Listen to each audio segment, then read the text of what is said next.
Hey y'all, this is CJ here, and I got something new. Well, it's not new. It's got a motor and four wheels. To give you an idea, it's not a dirt bike, it's not a three-wheeler. I got it sitting right here to the side. So it's not new. It's ripe young age of 31 years old as of this year. It's already past its build date, so I'm gonna let y'all do some quick math right quick. If you haven't done it already. All right, so you ready? 2016 minus 31. All right, so it's a 1985. So I guess I should go ahead and show it. I'm gonna warn y'all now, it's not perfect. It's not the best thing in the world. Well, I think it's the best thing in the world, but again, like I said, it's not perfect. I need to do some more work to it and all, but as it is, I'm extremely happy with the purchase.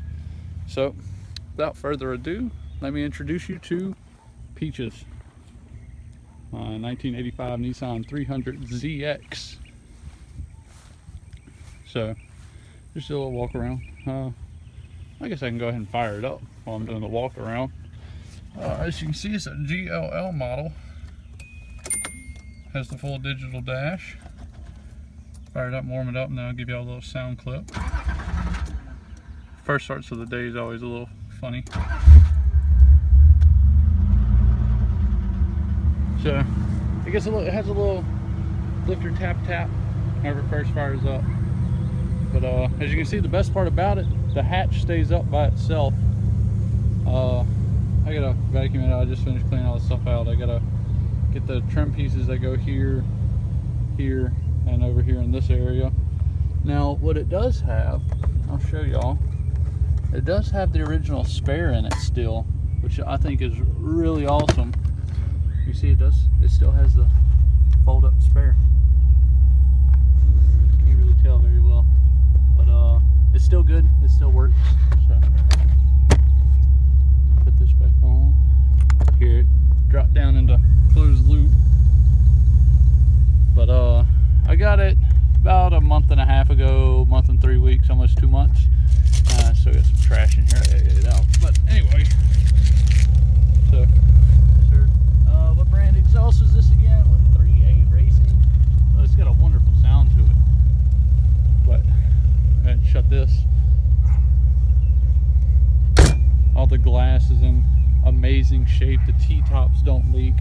I'm gonna have to replace the T-tops. The only thing I'm kind of upset about is the little trim panels that go across the lock mechanism. They were messed up, so I had to pull those off, and you can't get just those. But I have new carpet for it. I just don't have the time or money to get it tailored in right now. The fella I bought it from, I paid $900 for it. I have about $1,300 in it now, as of video on this. Leather stripping or something coming loose right there. I put new tires on it. It ran whenever I bought it. It didn't drive. I had to replace the master cylinder. I ended up putting a new slave cylinder in it too. And I put a new water pump in it, which wasn't terrible. It was a learning experience doing that. But my passenger side window regulator is kind of messed up. But the power windows do work. The power seat works, but the plug was cut off the bottom of the seat. So I had to hotwire it to the plug coming out the car to get the seat to move back, because the switch, the little toggle switch that goes in here, that goes back, forward, up and down like that, is broke. So I figured out how to hotwire it to make the seat move, and yeah, it's a pain. But seats, he had the seats recovered. He was working on restoring it, and then he had to have neck surgery, and he let it sit for about 3 years. All that crap's from the steering wheel. It does have the tilt up steering wheel to be able to get in and out easier. Power steering works great. Cruise control doesn't work, unfortunately, and the eloquently named Bitching Betty. I have the stuff for it to make it work, but I have to go through and get it working. So I had to pull the whole dash out of it a little while ago. That's why the heater vent channels are popped up, and you get some new clips to be able to snap these back down. But I pulled them without cracking them. My accelerometer and some mile per gallon and compass are kind of acting funny, but so I bought this about almost 2 months ago, and see, I'm leaving Louisiana again. Just, you know, ready to get back out there. Head back out to Oregon, go work at Full Bore again. Full Bore Innovations, you know, plastic company. TRX 250R, Banshee, Raptor, Rhinos, Polaris, Razor, plastics, all that stuff. Go work out there again, ride the dunes some more, hang out with them. That was a really cool crowd of people. I really enjoyed it the first time I went out there. So I'm gonna go back out there and I'm gonna drive this cross country. I'm gonna leave June 10th and roll Louisiana to Oregon, 2,500 miles. And I've gotten, since I got it on the road legal and all that, last Saturday I've gotten 584.2 miles. So it's getting there. Fuel gets just a little funky. This side works, this one doesn't. I gotta get that sorted. The oil pressure sending unit, they are notorious for going bad in these cars on this engine. And to get the one to fix this for the digital dash, they said they only last about a year, and it's right under $500 to buy a new sending unit. And it's only gonna last a year, so I'm not gonna mess with that. I'll probably just put a manual oil pressure gauge in it. If I could find one that'll work for the digital dash, it'll last longer, I'll go with it. But the engine bay is kind of grody, so bear with me. I don't really mind.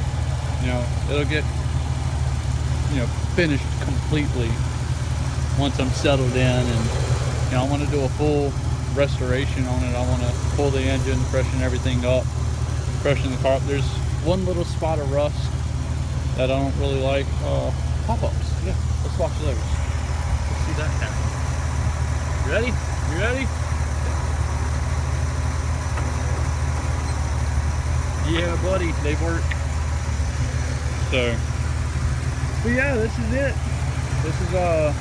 This is what I've been spending a lot of my time on here lately, trying to get this sucker finished up and rolling. We're going on vacation to Fort Walton Beach, Florida next week. And so I'm gonna bring this, pop the T-tops off, and let it go. So it's warmed up a little bit now. I'm gonna set y'all up. I don't know how I'm gonna set y'all up. Y'all are gonna have to just look at the end of the exhaust so I can get a little sound clip. What I'll do is I'll bring it up to 2,000, then 3,000, 4,000, and probably back up to 3,000 a couple times. So here we go. Hopefully this works. Like I said, you're just gonna have to look up into the exhaust like that.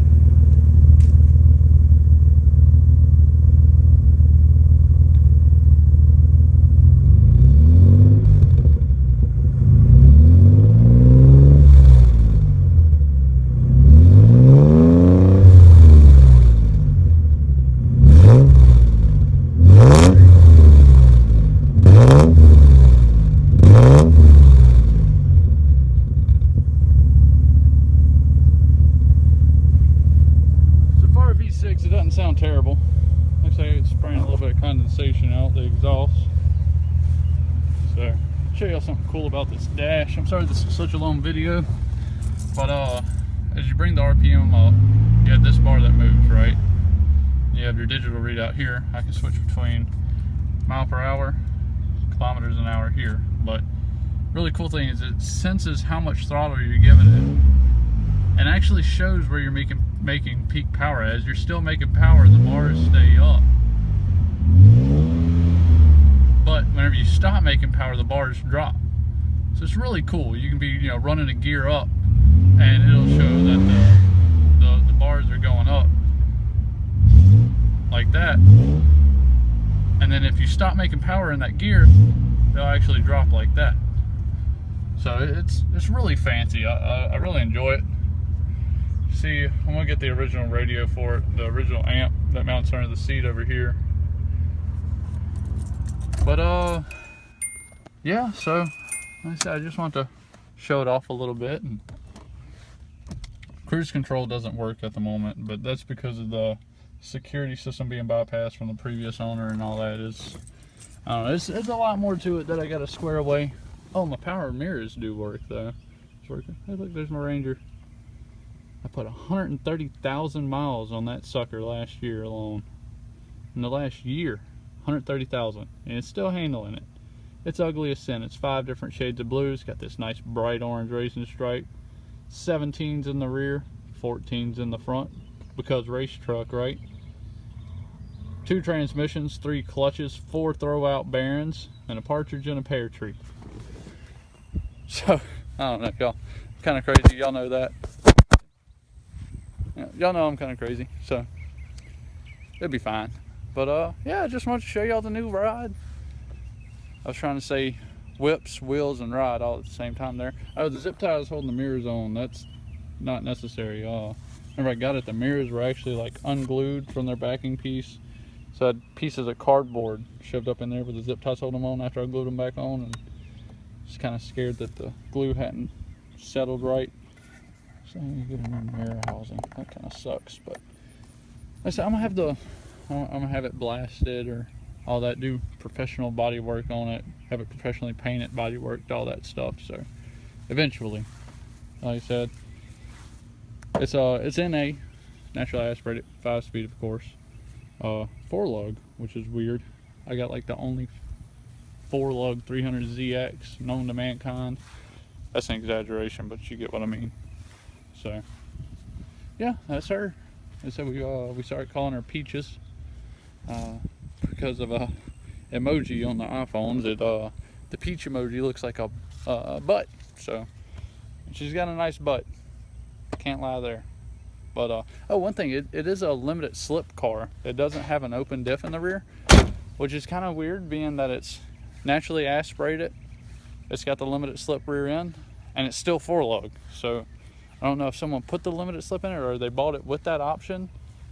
I wasn't aware that the NAs could come with the limited slip, but it is what it is, and it does amazing. Like, I absolutely love this little car. Everyone I've talked to that's owned one, they said they loved it, and I'm just really stoked. I sold my 3 ATC 70s and my 74 Super Beetle Sunbug to buy it, and those are things that I fully intended on bringing to the grave with me, and I wasn't sure if I would feel the same about the car, but I can't lie, I really do.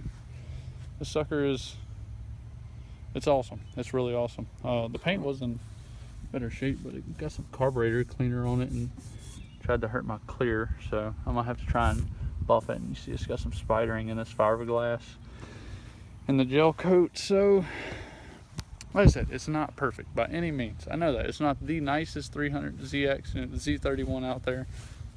I don't really care. It's mine. I love it to death. That sucker, it drives so good. The steering is so tight. There's zero play in the steering at all. Just zero. So yeah, that's it. Appreciate y'all watching. Thank y'all for putting up with me for another, 15-minute long video. And hope y'all enjoy the car. I know I do. I'm gonna try and figure out a way to mount the GoPro in there for if I go have some spirited, very legal, very safe driving. So we'll see. Like I said, I like it. Hope y'all like it.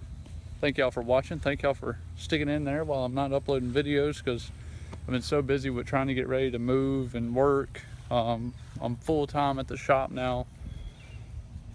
And right now I'm trying to get someone squared away to at least take my place for a little while. Once I move, I don't want to leave the shop hanging, so I've been so busy I haven't been able to upload any videos or make any videos really to upload. So y'all, I'm gonna get off here now, go get this uploading, let my phone charge some, and give me a bite to eat. Or I gotta go roll and fix my girlfriend's charger. That whole 2006 Dodge Charger does not ship out of park issue. Yeah, hope you never have to mess with it. Let me tell you, that was a pain. But alrighty y'all, I'm gonna get off here. Thanks for watching.